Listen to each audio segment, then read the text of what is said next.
desde 1939 hasta 1945. Más de 40 millones de muertos y otros tantos heridos, inválidos y huérfanos. Ciudades enteras, campos, carreteras y monumentos históricos quedaron arrasados. Toda esta situación fue producto del más acelerado desarrollo científico y tecnológico para exterminar tanto a personas como territorios.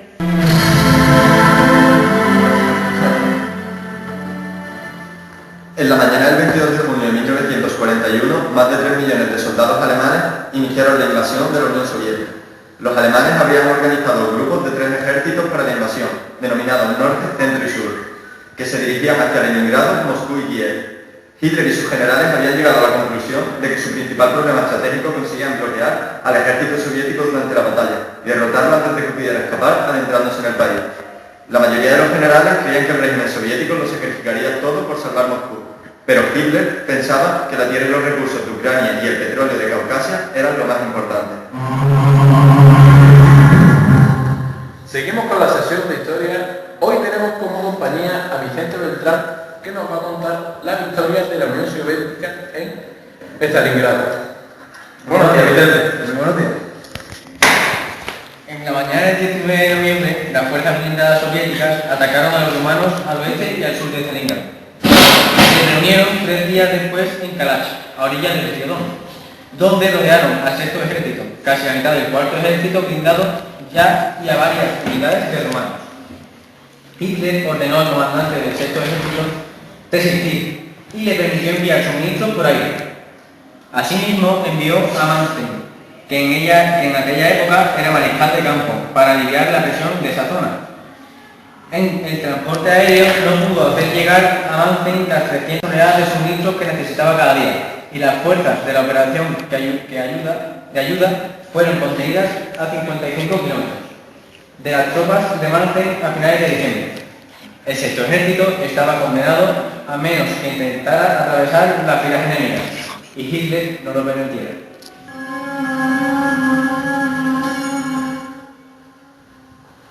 Hoy en Telefonera hemos contado con la compañía de 3 grandes historiadores, como han sido Vicente Beltrán, María Fernández, Miguel Escoronilla, y por último vamos a terminar con María García, que nos va a contar un par de batallitas. La primera batalla va a ser la batalla del Kursk y va a terminar con la batalla de Bielorrusia. Muchas gracias y le dejo con María García. Con respecto a la batalla de Kursk, antes de que concluyera la lucha en el frente oriental en 1943, Hitler estaba consciente de que no podía iniciar otra campaña en verano y propuso la creación de una barrera fortificada en este frente, similar a la que estaba construyendo en el Atlántico, a lo largo de la costa occidental europea. Sin embargo, la prolongación del invierno había cortado la línea de batalla lo suficiente como para que pudiera disponer de 2 ejércitos más. Asimismo, dejó una gran bolsa hacia el oeste, alrededor de la ciudad de Kursk. Hitler no quería dejar pasar la oportunidad de realizar una nueva maniobra envolvente. Con respecto a la reconquista soviética de Bielorrusia, el 22 y 23 de junio, 4 grupos del ejército soviético atacaron al grupo de ejércitos del centro hacia el 3 de julio. Cuando las fuerzas de avance soviéticas que procedían del noroeste y del suroeste se reunió en Minsk, la capital de Bielorrusia. El grupo de ejércitos en el centro habían perdido los 2/3 de sus divisiones. Los frentes habían avanzado unos 300 kilómetros en la última semana. El mando soviético celebró el 17 de julio un desfile. El programa de historia de hoy ha finalizado. Le dejamos con un documental de la invasión de la Unión Soviética de Alemania. Disfruten del documental y muchas gracias por ver Telefonera. Hasta luego y nos vemos en el próximo programa.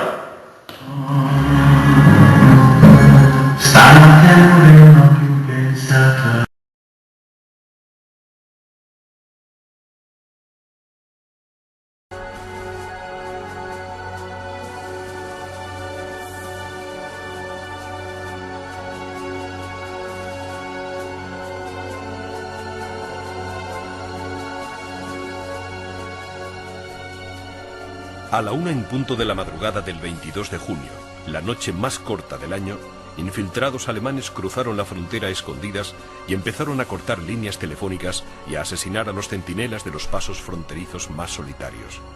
2 horas más tarde, se abrieron las puertas del infierno.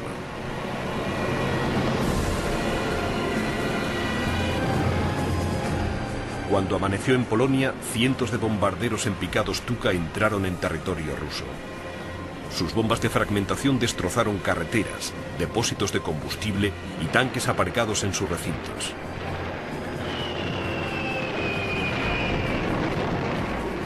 En cuanto los aviones dejaron caer las bombas y regresaron hacia la frontera, 6.000 cañones de campaña empezaron a disparar a puestos avanzados rusos, depósitos de provisiones y cuarteles.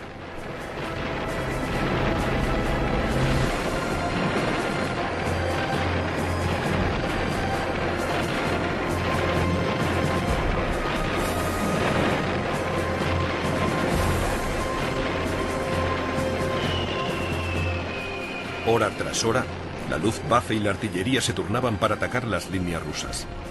El ataque más largo de toda la historia había empezado a la hora prevista. Durante el ataque, grupos de asalto alemanes tomaron posesión de puentes que estaban en manos de los rusos, matando a los guardias antes de que pudieran destruir sus propios puentes o defenderse. A lo largo de un frente de casi 1.300 kilómetros, las divisiones de los grupos norte y central del ejército alemán avanzaban hacia Rusia. El ataque fue tan repentino y tan extraordinario que el ejército ruso empezó a caer casi de inmediato. Las comunicaciones se cortaron en cuanto los enclaves armados, los puestos de mando y en algunos casos divisiones enteras desaparecieron en nubes de humo y metralla. El ataque penetró en territorio ruso con tal rapidez que las unidades motorizadas y los tanques alemanes adelantaron a las tropas rusas que aún estaban recibiendo instrucciones de última hora. Lo que más sorprendió a los alemanes fue la absoluta falta de respuesta. Los rusos casi ni intentaron contraatacar ni retirarse.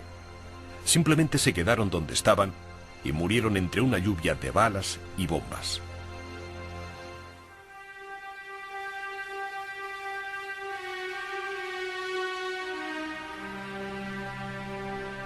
A Moscú llegaban informes de devastación uno tras otro, pero las órdenes de Stalin no cambiaban. No provocar a los alemanes.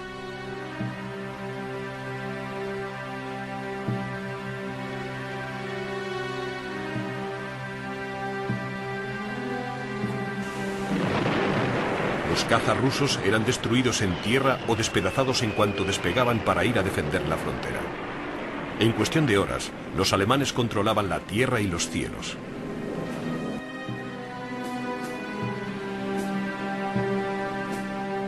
Cuatro horas después del inicio del ataque, Stalin cedió.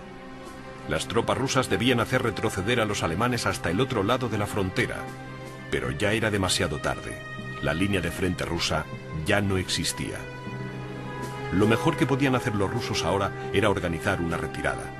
Todos los intentos de estabilizar las dispersas líneas rusas fracasaron. Las tropas eran presas del pánico y las líneas de abastecimiento estaban tan mal organizadas que no servían de nada. Muchas unidades ni siquiera tenían radio.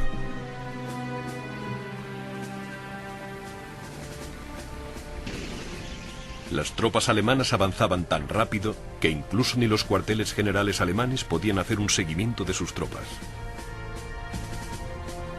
El cuerpo de ingenieros alemán construía puentes en menos de 9 horas, ofreciendo cada vez más puntos por los que el equipo pesado podía cruzar los ríos.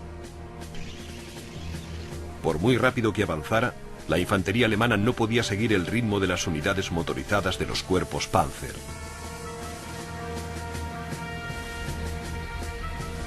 Al final del primer día, los tanques alemanes habían recorrido más de 65 kilómetros en territorio ruso.